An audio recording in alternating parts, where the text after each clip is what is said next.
All right, welcome back to another hour of Scotch Hour. I am Noah. And I'm Jesse. Welcome back, everybody. This is episode 83. 83. All right, and in this episode, I'm going to start off with a news alert.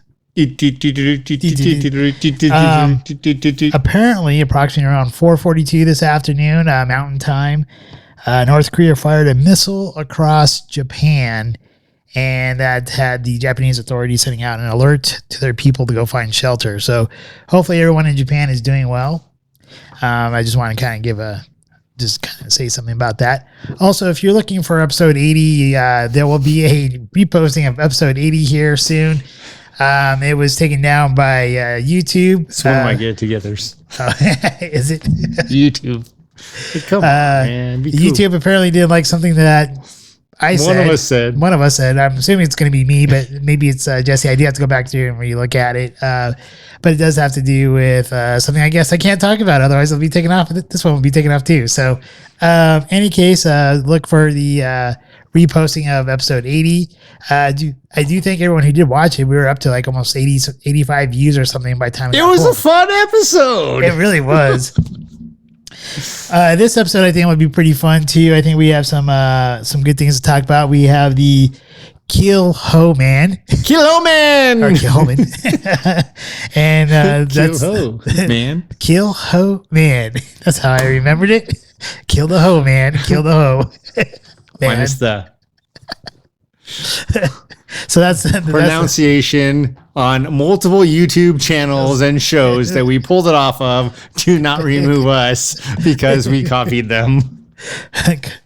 Kilchoman is the name of the distillery. 39,000 views is their pronunciation, by the way. And the Machir Bay, right? Is it Machir Bay? Machir Bay or Machir Bay. Yeah, okay. Machir Bay is the bottle here, or that's where this bottle comes from. That's blue bottle. It's box, a beautiful blue too. And then we have our shout outs to Get It Togethers, followed by our restaurant review of John Hawley's Asian Bistro, and then that leads into our Smart Challenge, being the movie review of Smile. Oh, and last thing before we jump into the Scotch, if you guys do like our podcast, please give us a like, subscribe, and then also leave some comments for us. Usually we say that at the very end, but we would love to have some interaction from you if you like our content, so please leave us a comment.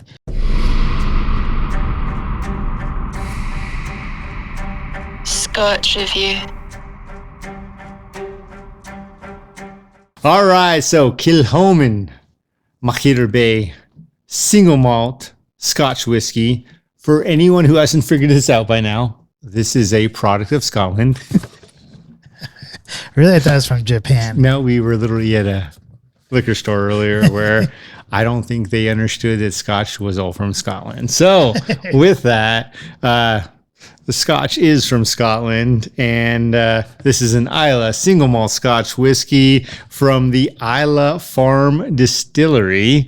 And with that, we're in for a treat. It is mostly influenced by ex-bourbon casks, a little bit of ex-sherry casks, rated approximately 80% ex-bourbon, 20% ex-sherry, right around there. That's what Kilchoman's saying it is. And I have been eyeing this Scotch for a while to try it. You're the one who brought it out. It is a relatively new distillery. I think beyond other distilleries, it's like 20 years old. Most of them are 200 years old. You may have some more dates on that, but what have you got? What I have here is that it was founded in 2005 by Anthony and Kathy Wills. So are they your relatives, dude? Damn straight. Why do you think we started Scotch Hour? Because if they are, you got to hook us up with a visitor. Oh, we're getting hooked. But this is actually the first distillery to be, I guess, built on Islay in over 120 some odd years, Yeah, that's right. 124 years. And the other thing here that I have is that their tours. They have a standard tour, which is about an hour long. It's 10 Great British GBP, Great British Pounds or quid. And then they also have a limited tour, and that is $35, and that's also 2 hours long. So if you do want to take a tour of the distillery, those are some things there. Apparently, I think they have like 9 farms and 1 distillery, if I was reading things correctly on their website, but I could be totally wrong there. What's important to hear here is we're talking 20 to 35 pounds, basically. The dollar is strong right now. Go take the distillery tours at this point in time with the world economics in 2022, October 2022. It's the perfect time to go to Scotland. Right? What was the ABV on this one? You probably said it and I probably missed it. No, I did not say it. The ABV is 46%. 42. Ooh, okay, so it's a little bit higher than some of our other ones. A little bit higher, but non-chill filtered. So that kind of follows suit with the non-chill filtered and natural color scotches where they're not adding a bunch of color. So the color we're seeing here is really... what would you say? Leached from the casks, the ex-bourbon and ex-sherry casks. They're not adding extra color in there. Lightly peated, but this is it's a handsome bottle. Again, I dig the gold and blue, the little bit of cream in there. I do like the color scheme that they have going for it. I really do prefer like the taller bottles though when it comes to scotch. I think that's probably one of the reasons why I haven't picked it up first. I do too. I'm in 100% agreement with that. And I'm not sure why, because ultimately you can't tell how much you're drinking with this. It just looks like it's all of a sudden half gone, then it's gone. Right, exactly. Versus with a taller bottle, oh shit, I'm halfway through this bottle. Well, and then like the last couple that we've tried, right? The Botan. Botan. That's kind of another short and stout bottle. Yeah. And isn't it kind of like the Port Charlotte, the Bunnahabhain, right? Is that what it was? Yeah. That's another short one. Short stubby. Yeah. So hopefully this will also be good, just like those. Well, Kilchoman, here we come. Isla single malt scotch. And, they really do emphasize that this is from that particular west side of the Isle, Machir Bay. Man, any other thoughts before we pop this baby open? Not at the top of my head. There was going to be something I was going to mention to you. Non-filtered, right? Non-chill filter. Non-chill filter. Why do distilleries do that again? The chill filtered is so that they can filter it more quickly. So they chill the spirit so that the sediments sink and they don't raise. So with the non-chill filtered, typically and commonly you will see a slower filtration process, so it's more expensive ultimately for the distillery, but you'll also get more of those sediments in the building. I'm a huge fan of non-chill filter. Right, and you're supposed to get like a lot more flavors and stuff from the scotch, right? Yeah, that's one of the things they say is because of the fact that with the chill filter, so when they chill it to filter it so they can filter it more quickly, you are losing some of those sediments, and those sediments have a vast amounts of flavor. So with that, you get a bottle that, or a whiskey that is distilled and bottled. Some of those sediments in there continue to add to the flavor even over time. Nice, and I think it has a nice wood top, right? Dude, that's what she likes, the nice wood top. It's kind of a darker wood. Is it embossed though, or is it? Hey, why do you have to say darker wood? It is printed on there. It's not. It's not. Carved in there or burnt into there. Really, one of these like Scotch distillers has to listen to us and like actually burn their like logo into like the wood. At some point, it's going to be the Scotch Hour. Yeah, maybe we need to do it. Yeah, man, we need to go on one of these tours and be like, hey, can you just do one bottle for us? Actually, 2. We need 2 so we can have one bottle. 3, actually. One for you, one for me, and then one for the show. Okay, so now we're up to 4. So 1 for the show, 1 for 100 episodes after that episode, and 1 for each of us. All right, here we go. We're looking for the tests of time. Here we are. Oh, dude, this is a tight seal. This walrus is loving this one. Real cork. And as he bumps off his mic. Yeah, man, dude. She's peaty. She needs a Band-Aid. Oh, yeah. She's going to need 2 Band-Aids. Just ask He-Man and Skeletor. Oh, yeah. Right off the bat, color and nose-wise, Schlagulinate. All right. Off to warp speed. Cheers. Cheers. Life is great. Drink responsibly.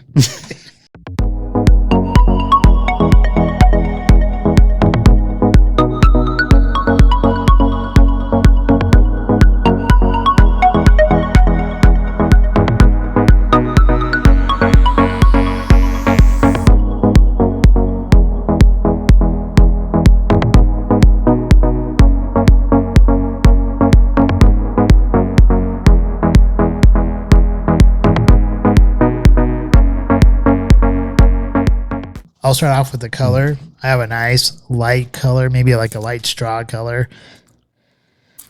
And it's actually fairly clean. I don't see like a ton of particulates in there, which is kind of nice though. And, you know, almost if I wasn't for the smell, like the bouquet on it, or like when you taste it, if it was like in a wine glass, I would almost think it was like maybe like a Sauvignon Blanc or a Chardonnay. It's a good call, Noah. As far as like the bouquet goes, I do get some peated smoke in there with hints of vanilla, citrus zest.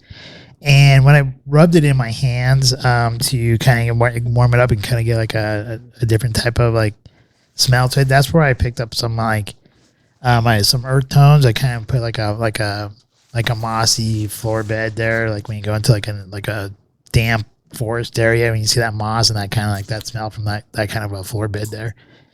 I get that there on my nose. As far as the palate goes, I have here tropical fresh fruit with sweetness. The peated smoke actually holds all the way through. From the nose to the front, mid, back palate to the finish, you get that peated smoke. And then I also put in here that it has like hints of, I get hints of honey in it. I almost said, I wanted to say honeysuckle, but it's been a long time since I had a honeysuckle. I don't really remember that kind of flavor, so I'm just going to stick with like hints of honey.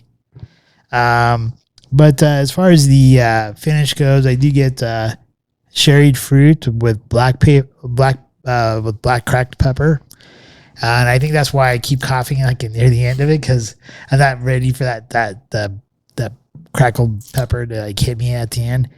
And then once again, you still have that peated smoke that just kind of carries all the way through. I think it's a great Scotch. I take it definitely to poker night. Have a cigar with it. I think you could have a cigar with this. Yeah, I think the peated smoke would hold up well with a cigar. Definitely, I would. You know, if I could fit it into my golf bag, I would take it golfing with me. I mean, we can make it happen. Yeah, if we can make it happen, yeah, you can definitely make it happen. Why are you looking at me funny? I got a big package. That I just put it like into like a smaller container or something. But no, you got a big package. Take the whole thing. Just let them know you got a big package. I think you could take this to like a housewarming party and stuff like that. But I think if you're going to take it to a housewarming party, though, you're going to probably want to take it to someone who's actually a Scotch drinker and would appreciate that peated smoke, the peatiness and the smokiness of it.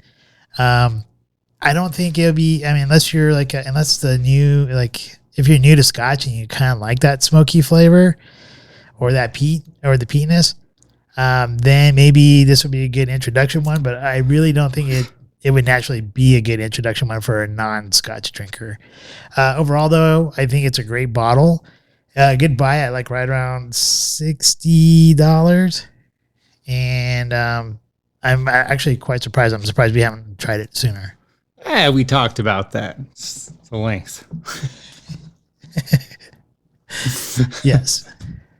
All right, for me, the Kilchoman Machir Bay Islay single malt Scotch, definitely light golden color and a treat. Within that, you stated, and you're absolutely right. The peat comes out from beginning, follows through to the end, and that smoke for me comes out through the palate, not so much through the nose, but through the palate and into the finish. Also, with the nose is a hint of fruit and vanilla, but on the palate, this is where the beauty of this Scotch comes out. Oh, tropical fruits. I'm talking about fruits like pineapple, orange, lemon. These tropical fruits really pop, and they taste of the smoke the whole way. And it's interesting because for me, on the nose, the smoke isn't prevalent, but as soon as it's on the tongue, all around, the pineapple, the orange, the lemon are smoked the whole way through, followed by a little bit of that creamy vanilla.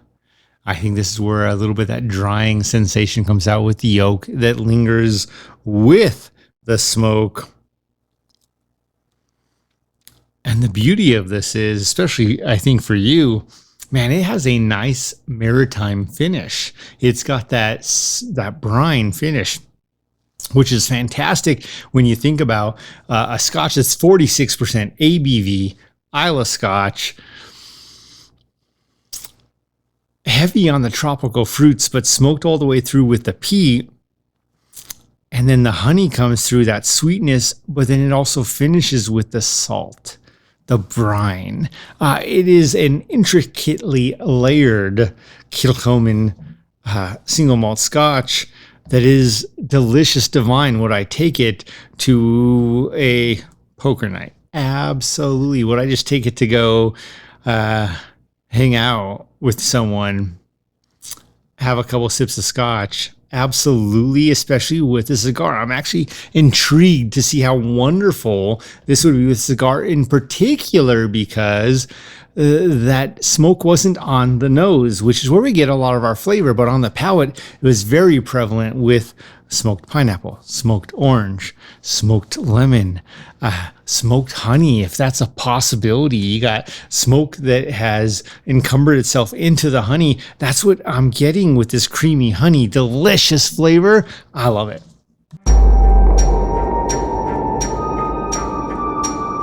It's time for our shout outs. First shout out, Perez, Red Bull Honda, winning the Singapore Grand Prix. Great race. Nice job.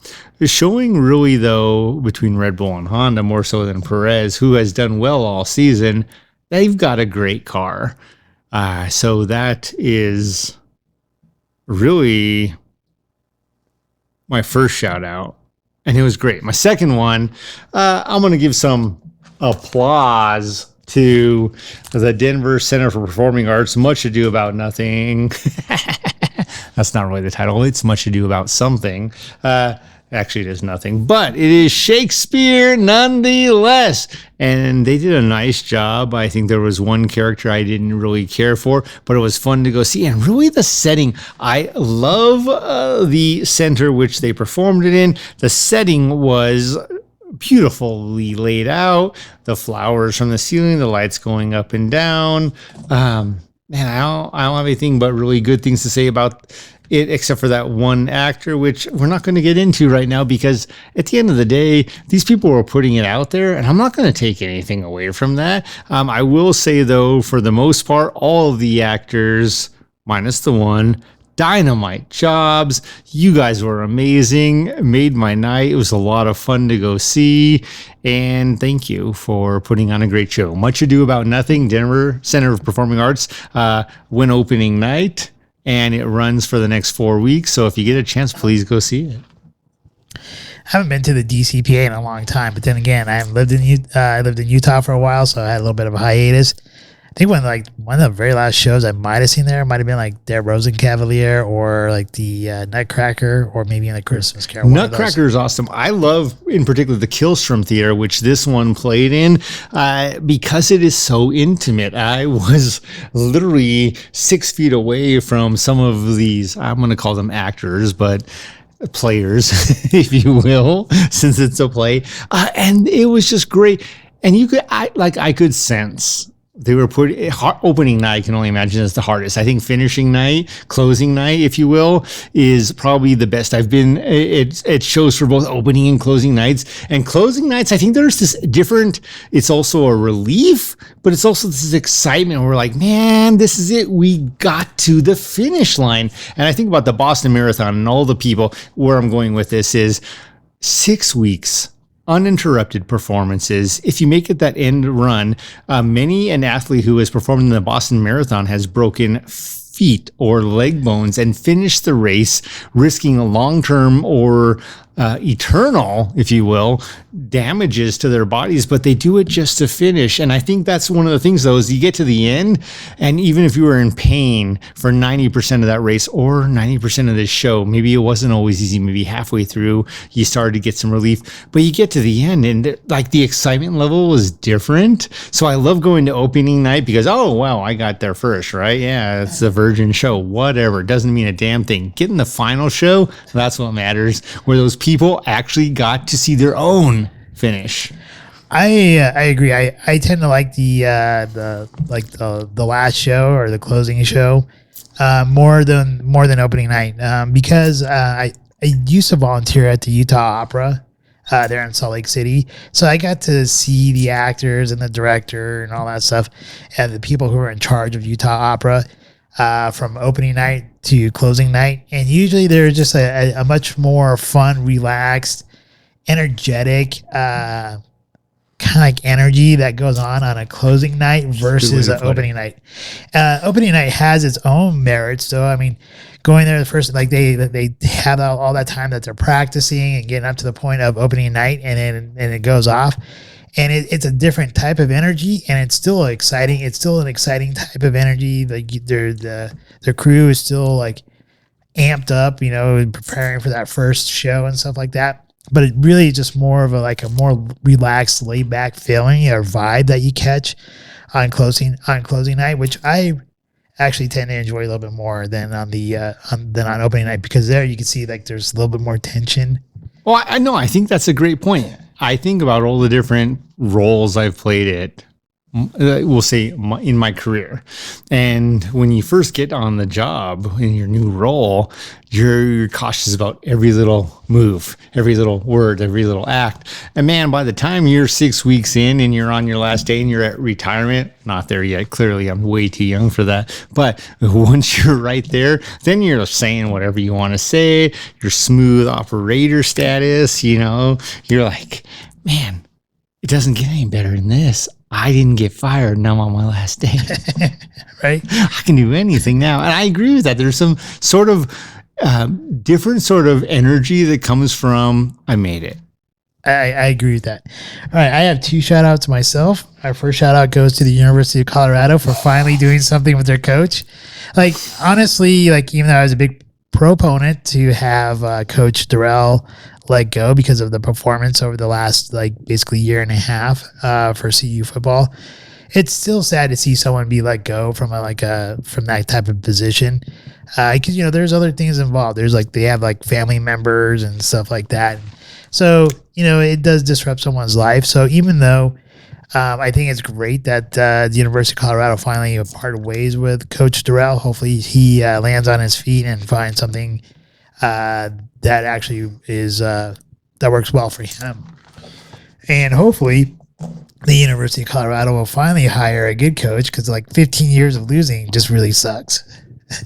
As you know, from watching F1 and Ferrari. 21 years between Scheckter and Schumacher winning a Formula One World Championship for Ferrari.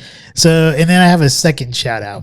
My second shout out goes to you for recommending 2 hilarious TV shows. Oh my goodness, I love it. So, I mean, I know I watch more TV than you do, but I definitely watch less TV than a lot Most, of others. yeah, for sure. And usually I think, and probably like after being on the computer all day, like, I mean now you even get to a point where I don't even like being on the computer at all. But in any case, the 2 shows that you recommended are hilarious. The first one I'm going to mention here is Jean-Claude Van Johnson. I've only watched the one episode with you, and that movie is so funny. How did it get canceled? I don't know how he got canceled, but if you ever watch a Jean-Claude Van Damme movie, he just totally makes fun of himself, and it's done in such a way where you're like, it's like him acting himself in real life, but he's also like a spy, and Actor slash spy, and his spy name is Van Johnson, and it's hilarious. It just how he jokes about himself and everything like that. It totally reminds me. I am the master of splits. Oh shit! How did I get here? Yeah, and he doesn't even do the splits. So that show is pretty funny.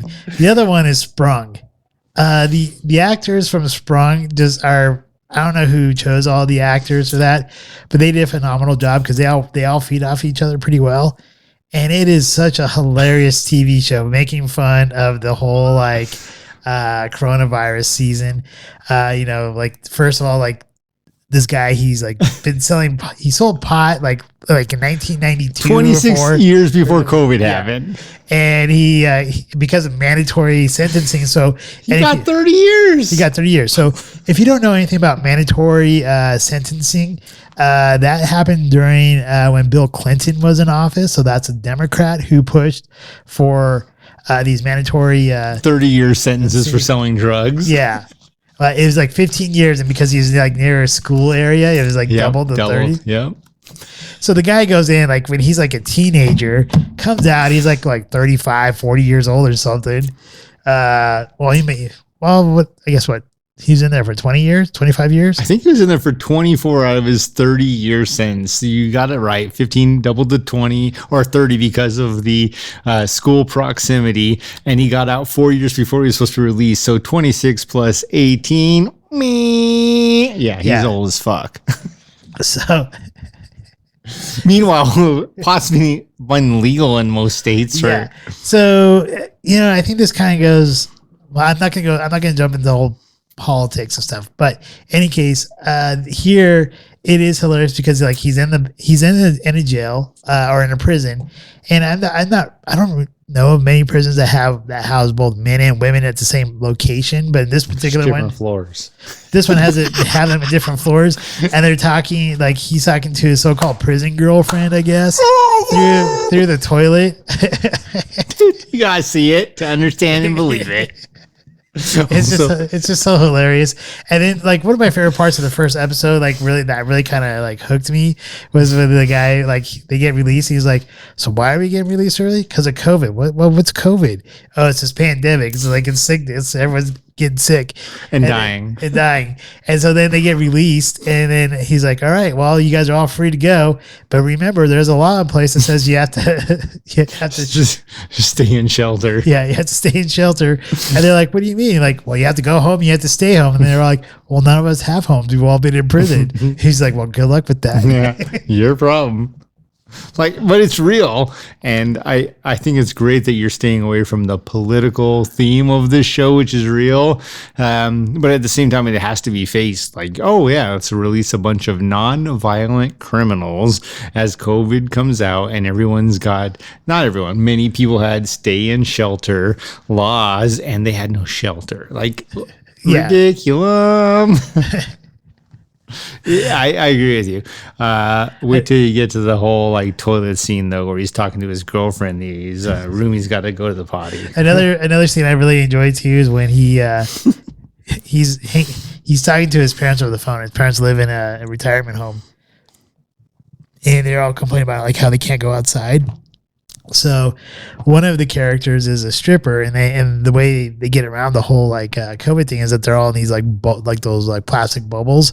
So he buys up all the plastic bubbles and he sends it to his mom's retirement place. You've definitely seen more than one episode then, because that's Oh, I've seen it all. I've seen it all the way through. Okay. And so at that point, the mom's like, "Oh yeah, these bubbles are great. They smell like vanilla, and some of you have glitter in them." No, dude. But isn't it so touching how great this man is, who really did? If today's crimes were a law, he would get a slap on the wrist, literally a fine. And he was doing 30 years, did most of those 30 years. It's interesting. I wonder if his situation, his birthright, had anything to do with that. Maybe.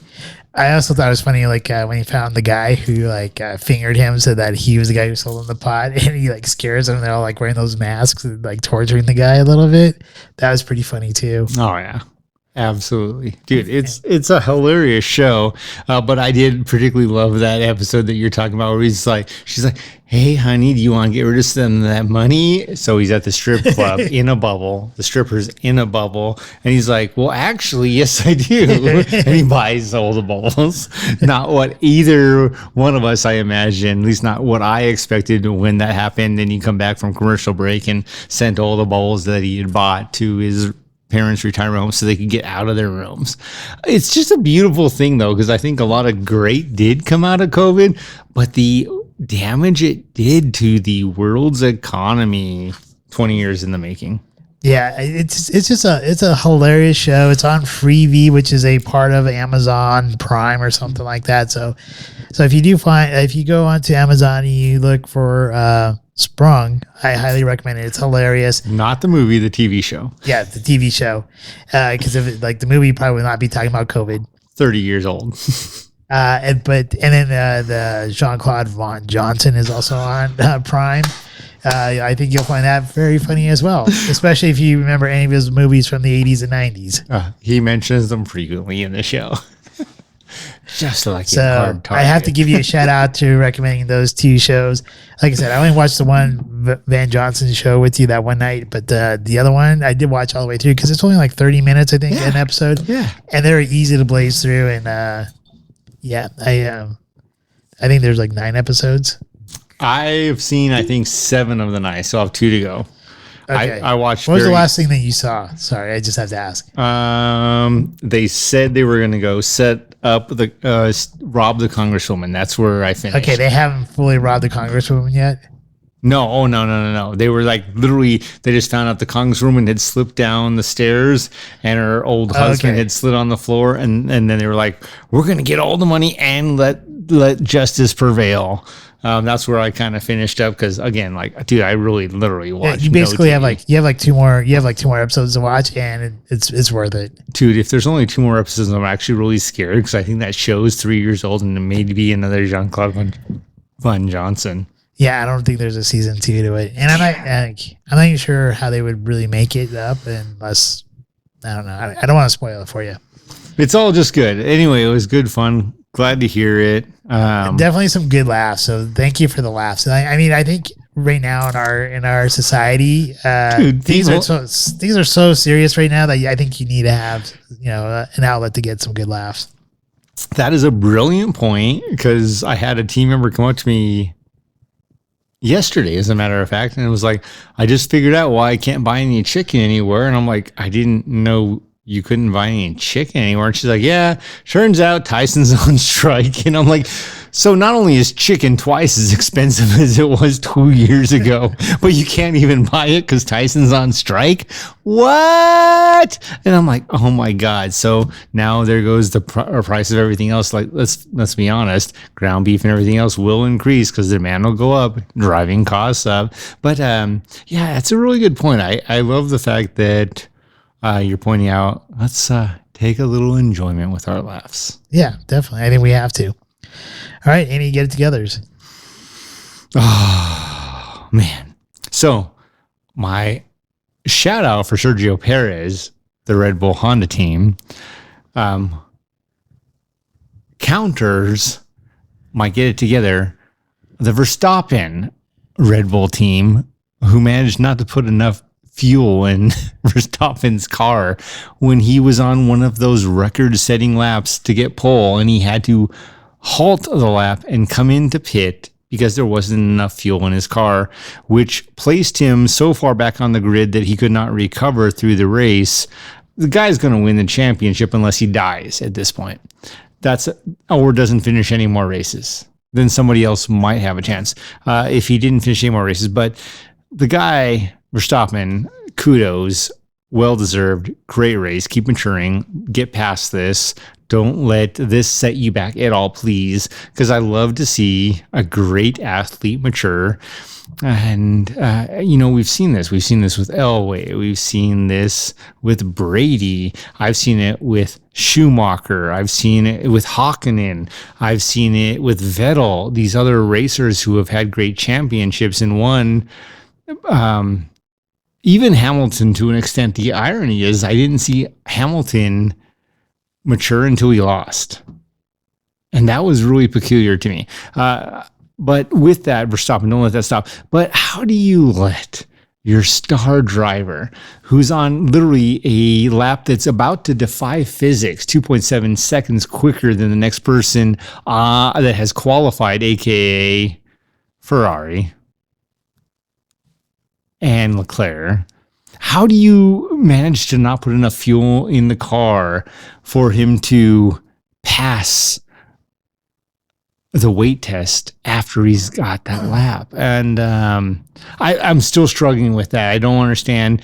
Part of me is like, well, if you win this early in the season and they're worried about other people not watching the season, let's not become American wrestling. Please don't become Hulk Hogan or Macho Man or anyone else. Let these athletes. Oh, yeah. Oh, Slim Jim. Step into Slim Jim. Yeah, let's not do that to Formula One. It is the pinnacle of all sports on the planet. The next closest thing to me is World Cup soccer, and let's let them do their thing. But with that, let's not mess this up. So get it together, Red Bull.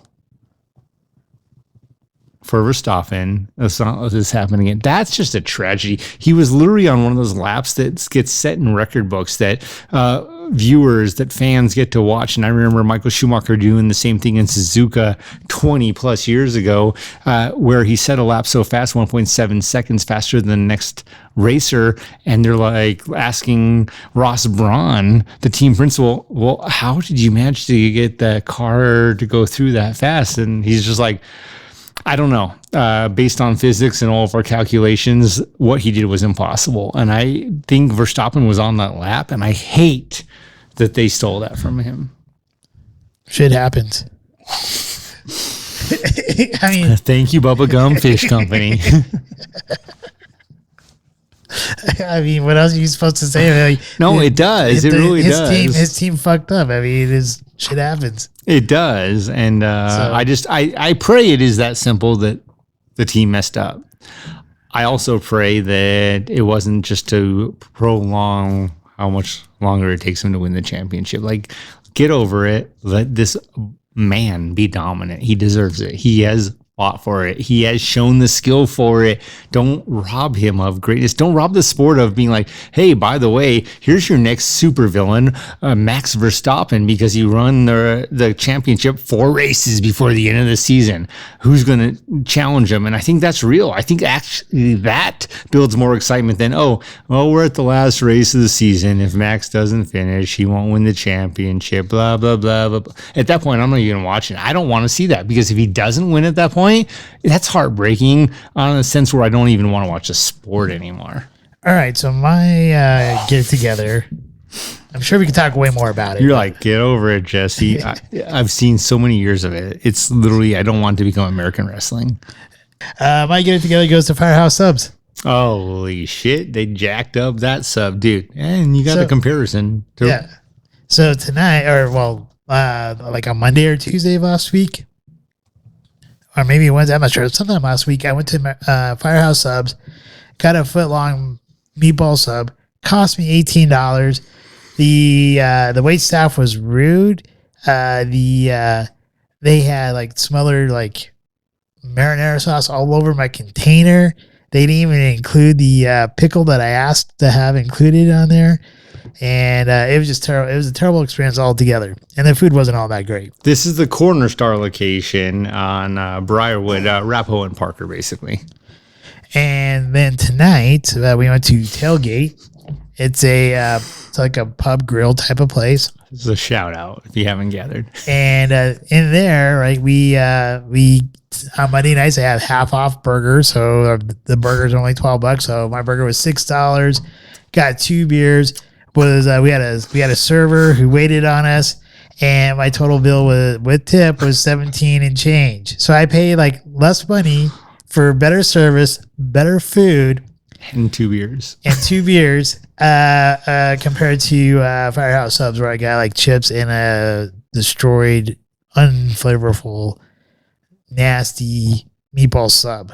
Here's the point, though. Tailgate, man, how were those? Because I still haven't tried them. Sweet potato fries.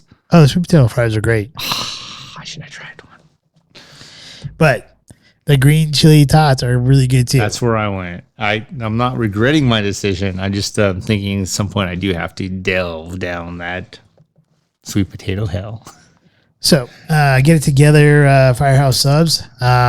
I actually had like a 1-year hiatus from them because like previously I had a different location there in Parker off of 20 Mile. I went to the one over there and they had no AC, and once again the service was terrible and the food wasn't all that great. And they still charge higher, like more than like Subway and stuff like that. And so I'm like, it's not worth it.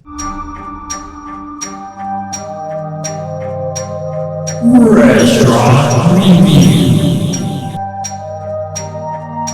All right, this week's restaurant, Noah chose John Hawley's Asian Bistro. This was the Park Meadows Laundry location.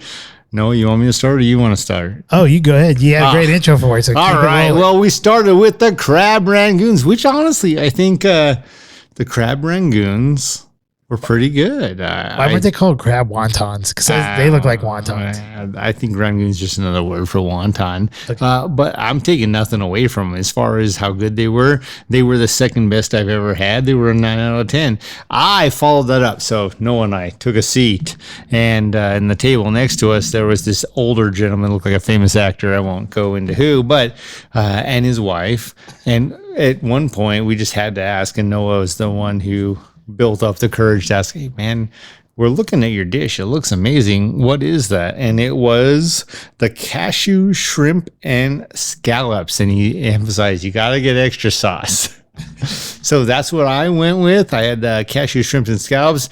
It did not lead me wrong. The food, honestly, especially the first 80% of it. After that, I just got full. And there's that whole thing of economics where the last 20% I ate because I felt like I had to eat the whole dish. Shrimps and scallop don't hold up. The value kind of went down after that. But ultimately, at the end of the day, the food was a 9.5. It was almost perfect. It was delicious. For me, John Hawley Asian Bistro, again, this is the Lone Tree location. The atmosphere, a 7. The location was the crazy part. That's what took away from the atmosphere. You drive up, it's in the middle of this parking lot that's not lit. It's like, where am I going? I got front row parking, and I'm glad I did because I was afraid I was going to get robbed or molested or something else by one of these creepers these days. You never know what's going to happen. So the outdoor and interior, both atmosphere were a 7 to me. Again, though, the food was a 9. The service was the weird one. The service was not bad, but it also wasn't good. And with that, ultimately, I'm giving the restaurant 7.58. Would I take a date there? Yeah, if I knew she would love it. But otherwise, based on the location and time of day, we went in the evening. Sun had just set. It was dark. It was not sexy.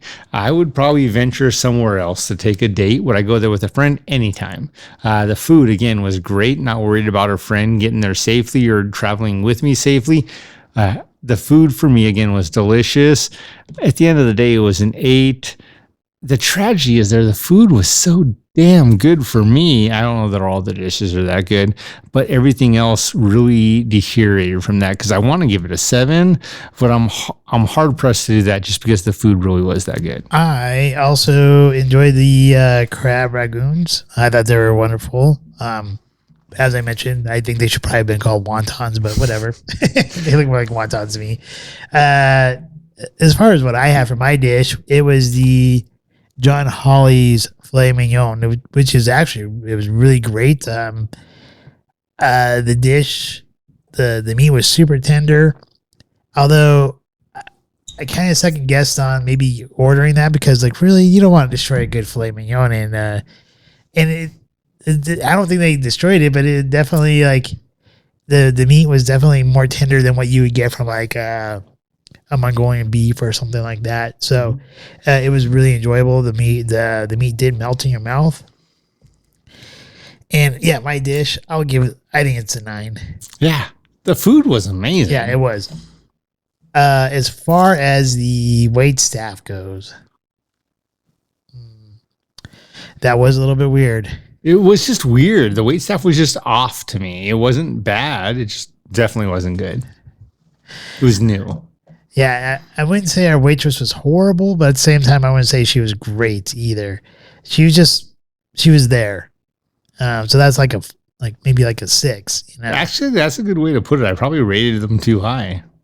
Like you didn't really notice them. Like she didn't do anything great to like to where you noticed her, and she didn't do anything bad to where you noticed her. So I'd say she's like a solid 6. The atmosphere on the inside, I think this once again might be like a COVID issue thing with not having enough staff, but like they had like more of a restaurant inside, but they had like half of it closed. And I think because they had half of it closed, I think it just kind of made people more like, I think it made it look like it was more crowded or made it look like it was just more, I don't know, cramped in there. When I take a date there, like you, I'm not sure it's a first date worthy place, unless I knew she really liked Chinese food or Asian food. Then maybe that might be acceptable. But the inside, that was nothing special either. I'd probably give that like a 7. And I do agree with you. The outside, nothing to look at. I mean, obviously, it is kind of a dark parking lot. And actually, when I first rolled up there, I didn't even know it was open. That's the thing is like I'm rolling up and I'm like, this is not sexy. Like I don't. Where's the metallic V string? You know, like I don't know that these doors are open for business. I walked up in there. I was like, "Are you guys still open?" I mean, it says you guys are supposed to be. Like, yeah, we're still open. I'm like, okay, cool. So, yeah. So I think altogether, I probably would only give it like maybe a 7. Like the food is great. I did enjoy my food. And yeah, I'm giving it a 7, but that's just more because of like some of the things that you mentioned that I agree with, like dark. It's not lit up very well, so you don't know if it's open or not when it gets darker outside. The inside, I think they kind of scrunched people up and made it try to look more full than what it really was. But then the way they have you sit, like at least like where we're sitting at, like the table next to us, like the bench was like connected all the way down. So it's like basically I was like sitting next to the guy, next to us. So it was that just didn't feel right. And, so yeah, I'll give it a 7. Smarter challenges.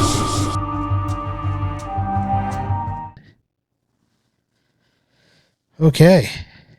On to the Smarter Challenge. All right, Noah's Smarter Challenge this week. Smile, the 2022 American horror film written and directed by Parker Finn, based on his short film from 2020, Laura Hasn't Slept. Noah, what's your review? Well, my review for Smile, first of all, I'm going to start off with like, right now we're in horror movie season. Halloween season. October. Good call. And so horror movies started to come out. There was The Invitation that came out. There was Barbarian that came out. And then we had Pearl. And now this movie, Smile. If we looked at Invitation, which is one movie that we did review, that was like, if I was going to have that as an indicator for this seasons of horror movies that are being released, I would say that I'd be very skeptical about going to the movie theater. But Barbarian and Pearl were both excellent movies. I definitely would recommend seeing those in the theater if you get a chance. And then Smile, I also thought was a decent movie for the horror season. Now, you and I have already talked a little bit about Smile and stuff like that. Do I think it's the best movie out there? Probably not. Definitely not. But in a lot of things, like kind of like what you've talked about, is like almost any movie that's out there is actually a remake of another movie at this point. And this is saying this kind of holds true as well. For me, I saw the movie Fallen with Denzel Washington, and this movie reminds me a lot about Fallen. With Smile, she's a psychologist, and a patient of hers, kills herself in front of her, and it kind of transfers the entity from her patient to her, and then the entity goes through, and it eventually will kill her, and after a certain amount of time. In this case, that time frame kind of reminded me of Ring, where like they watch that video and then they have 7 days to like pass that video on to somebody else, or the Ring or the lady will come out of the TV and kill them. Kind of like that same kind of twist here. After you see the smiling entity kill the person, if it smiles at you as it's killing, then it gets passed on to you, then you're gonna die. Where it gets kind of familiar, kind of similar to like Fallen, is where she goes out to the cabin out in the middle of nowhere, I guess, which is her home where she grew up in, and tries to kill herself or kill the entity without it passing on, which is kind of similar to what Denzel Washington did. It was entertaining. I liked it. There's a couple of jump moments in there, but that's kind of like what I have so far. What do you got? Man, for me, it wasn't a bad movie. It just wasn't a great movie. And what I mean by that is, if you're looking at the news, the numbers speak their own. This summer started hot, and we knew this. We went into this. We were watching and rented a theater for Top Gun Maverick, knowing the theater business was going in hot at the beginning of this summer, and it's really peaked and plummeted now, whereas the box office has had its worst month, September 2022, since 1996. So we're even going before COVID. We're going many years before COVID, and that's not good news for the box office. There's two pieces to this in my mind. One is the theaters are feeling a pinch. The other one is, man, theaters and box office movies really felt a pinch during COVID as far as recording quality, abilities to produce great things. So hopefully that'll turn around. For me, the movie, again, it was interesting. I had so much hope going into this movie, and I think it is a great storyline. It is one that seems very revisited. I still enjoyed it. I just would have liked at the end. Here's what I would like. Spoiler alert. I would have liked the main character to win for once in this sort of story. To not be a remake of Friday the 13th or anything else where ultimately the dream, the nightmare, because it's not really a dream, it's a nightmare, but same thing, the dream. So I would have loved to have seen this nightmare not win. I would have loved to see her win it in a different form. I could have taken any number of measures, mental health, really anything, but it didn't do that for me. It didn't leave me hopeful at the end. And the irony there is, I think of movies like Suicide Kings, where the movie does have a dark twist at the end. Excuse me. But that dark twist leaves me hopeful. Well, man, that's karma. And in this movie, I'm like, well, that's not really karma. As you mentioned, part of this, though, I think is truth to where I can rest at ease, is that she did let her mom commit suicide. She did nothing about it because her mom was a monster. At the end of the day, though, not doing something is doing something, and karma will react. Yeah, and that kind of made me question that in that movie there. Is it that the Smile figure found her because of karma, because she did allow her mom to die? And that's just it. And they didn't really go into it like with all the other ones, but I think they kind of pointed out like for her specifically, but not with all the other victims. And if all the other victims have been the same way, they also deserved it. Like, no one's going to step in and save you because karma. You already earned this death, kismet. Right. But I did think it was kind of cool. Like, I won't say cool, but it was Bitch gonna die. That's cool. she did go and finally confront her demon about her being a little kid and that guilt about letting her mom die. Like, she obviously didn't apologize to the mom because the mom was already dead, but she finally like kind of came to terms about what she did do Or didn't do. Yeah.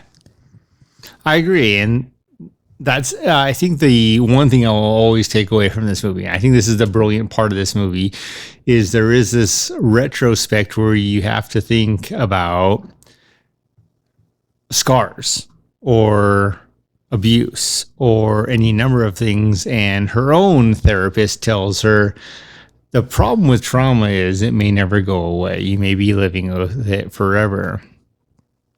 And therefore, the goal is to get rid of that forever dealing with trauma. That's really our goal, right? We've all had it, just at different levels. Some people are like, oh, I've never been traumatized. Well, I'm not talking about watching your mom die by suicide. I'm talking about seeing a pet die, seeing this, that, and the other. And how you recover from that, if for everyone, is different. Ideally, how you really recover from that is you turn it around psychologically and you're like, this is how I'm going to better my life. So when that is faced again, it's a positive, not as detrimental. Or yeah, maybe that was a 10 on the negative impact. I'm going to make it an 8 or even a 9 on the negative impact. It's going to get better some way. And in this movie, I think that's part of the point is we all face those things. How are we dealing with trauma in our own lives? Trauma is serious, and I know you know this as well. Trauma can be death of a child, death of a parent, divorce. Loss of a job is one of the biggest ones because it impacts money and is, oh yeah, money doesn't buy happiness. It buys all your comforts on this planet. Let's face it. So in comfort, it does buy happiness. But with all these things, there are many ways to lose. And the point is, how do you overcome that? Because we've all been traumatized. That's the one thing I really did enjoy about this movie was the way the therapist just pointed it out is like, you've been traumatized. You may never get over that.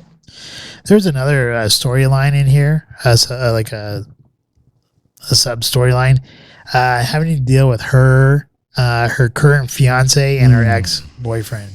And it's kind of funny because like she's starting to like go through like a meltdown, and you really get to see which guy really had cared for her and which one she had actually thrown to the side. Yeah, so it wasn't her current boyfriend.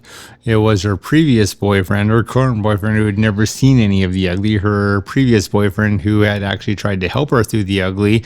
And then also, like, you can't even go into the social politics of those characters, but absolutely, I agree, 100%. The one thing I will say is she was driving a gas-powered car. Her fiance was driving an electric car. I found that very interesting. I think it was intentional. It might have been, but her fiance, he was very about flash and about like everything's all fine, everything hunky dory. So as long as like everything looked pretty up top, we don't address any of the bad. I agree. He worked 80 hours a week. He knew she worked 80 hours a week. He wasn't trying to improve either of their life qualities, except for it was all about money and scene. Yes, where her ex-boyfriend was a police officer. Yeah. Very down to earth, cared about her, went to go check in on her even after she had left him and stuff like that.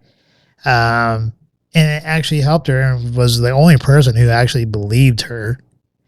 Although it did take a little bit of convincing, but not as much as like everybody else, because I don't think anybody else ever believed her.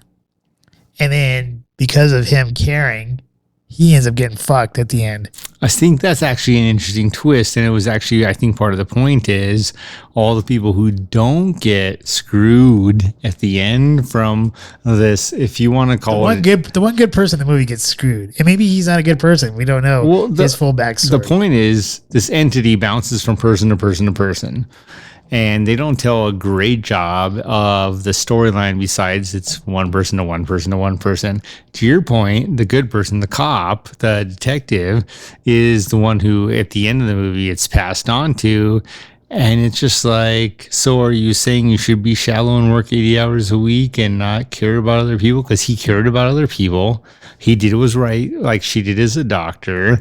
And he tried to make a difference, a positive difference in the world. And that is what will ultimately kill him and absolutely killed the girl he loved, the main character. Yeah, I'm not really sure. Maybe he's trying to say it doesn't matter if you're a good person or a bad person, but definitely the people who aren't really good people, moralistically or whatever. They're not impacted by demons because they don't have no conscience. They're like, you're going to come after me, come at me. And then it never happens. True. I need to get there. I have too much of a conscience. That's what I'm realizing. And, you know, she obviously, I think she was trying to make up for her sins, but what she did to her mother by being a psychologist to help out other people. It is true. If you don't have a conscience, the evil you do does not hold any weight upon your shoulders. You let go of it. Maybe that's my problem. Every little thing I did wrong where I'm like, oh, I stepped on my neighbor's lawn. I should go apologize and offer to mow it for them or something. And then I have these people who's like, let their dogs come shit on mine. They're just like, hey, go ahead, dog. Let's keep walking. And I'm like, what the fuck? Where's your morality? I understand lines, boundaries, personal possessions, rights. So overall, I do think it's a decent horror movie for you to go see. I would recommend seeing it in the theater, but you can definitely wait to see it on TV too. But if you're looking for one to go see in the theater during the spook season here, probably I would see Pearl first, Barbarian second, and then this third. Well, this is Parker Finn's directorial debut for a real film, not a short film, but a real film. So yeah, he's just getting started. We'll wait to see what he has to bring in the future. And if you do get a chance and you want to see Pearl, currently on Showtime, watch X. X is actually the first movie Prequel. And then Pearl's a prequel. That's right. So yeah, definitely give both of those a watch. X I think is actually slightly bit better than Pearl. But it does set it up pretty well. And you get to see why Pearl's a twisted biatch. That's like in Transformers, the air freshener. That's all he was saying, not a cuss word. All right. What is the drink for next week? All right. Next week, the Scotch for October 10th, airing shortly thereafter. Balnallen 12-year single malt Scotch. 2 weeks after that, the classic laddies, giving you guys times to build up. This is the Bruichladdich single malt Scotch. For next week, the Smarter Challenge, man, I'm making it interesting and easy. Is it still going to be what you said it was? It's not going to be, because I haven't found one that works for us, because a lot of them are like either booked or closed. I don't know if it's a COVID thing or business shut them down. It was the mystery room or the fucking... Oh, I thought you said I could be wrong, but I thought you said this week was going to be watching a what's his name's movies. The Order, the Joker from Batman. You know the guy, the blonde hair guy, died from a drug overdose. Heath Ledger. Heath Ledger, yeah. Yes, that is still the case. Okay. So it is the best of Heath Ledger. Up and coming is our mystery room. What do they call those things? Mystery rooms? Is that all they call them? I thought that was a better name. That's not a sexy name. Escape room? Escape room. That's it. Escape room. So yes, Heath Ledger. So the best of Heath Ledger, the Balnallen, 2 weeks after that, October 24th, the classic laddie. And with that, we'll go to a different angle. But with the best of Heath Ledger, he had some great movies, and it's going to be interesting to see what we both bring forward. So that's what it is? Yeah, okay. and also, though, their quotes, like, what are the three best lines? Sounds good. Sounds like it'd be a fun one. I like his work. Yes. All right. So for those of you, I'll start first and then I'll let you finish up. All right. So for all of you out there, thanks again for watching us. We greatly appreciate you, all the listeners in Japan and here in the U.S. and the other countries that are watching or listening to us. You guys have been great. Last month was our best month so far as for listeners, so we greatly appreciate that.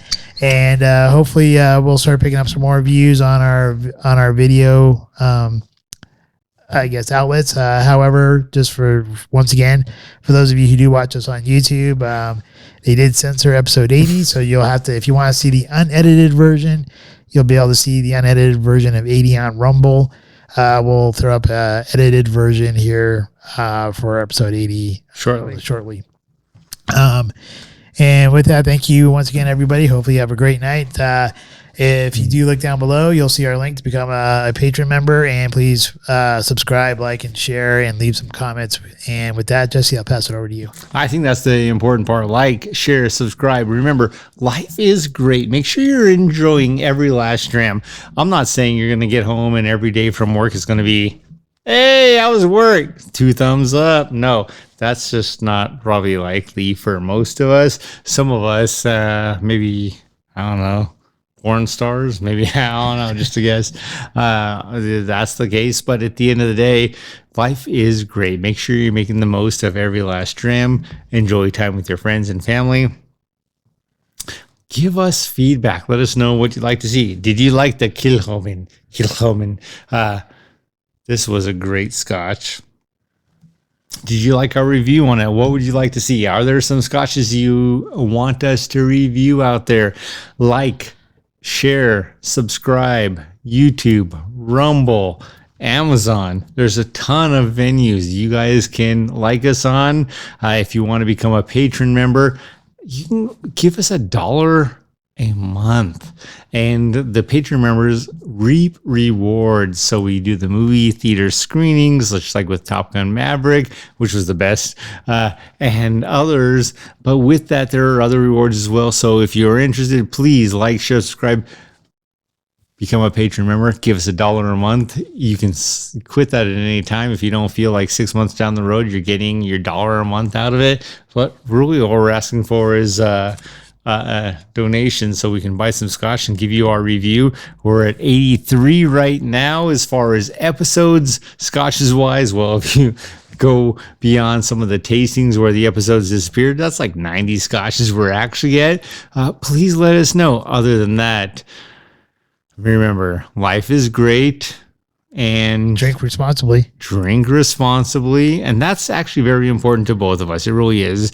No one knows, man, if I have had a drink and I need or want a beer, 1985 Voodoo Ranger, my favorite currently, I'll walk to go get it. So I don't have to drink. I'll walk on the sidewalks and not fall before I put anyone else's personal positions or lives in danger. So drink responsibly, and remember, life is great. Scotchman! Cheers, you guys. Life is great. We hope you enjoyed this evening's episode of Scotch Hour. If you did, please like, share, and subscribe. Also, if you have not done so already, please become a patron member, with memberships starting as low as $1 a month. Thank you, and hopefully you have a wonderful evening.